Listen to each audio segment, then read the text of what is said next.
ফেললি কেনে কেনে চল মোল্লার গায়ে বিচার করবো। চ মহল্লার কাছে তাহলে। সাহেব আমাকে এই চর মেরেছে, আমাকে বিচার করে দেন। তুই ওকে 50 টাকা দে, নইলে ও তোকে এক চড় মারবে। তো টাকা নাই মরণ সাহেব, তাহলে ওই আমাকে চোরটা মেরেই দু।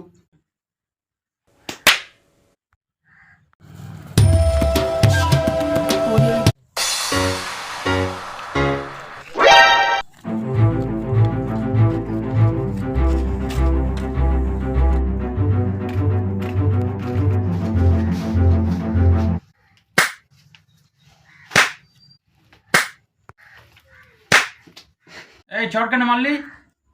বল সাহেব এই নিন 200 টাকা, রাস্তায় পড়ে পেলাম, আপনি 100 টাকা নেবেন, ওকে 100 টাকা দিয়ে দেন।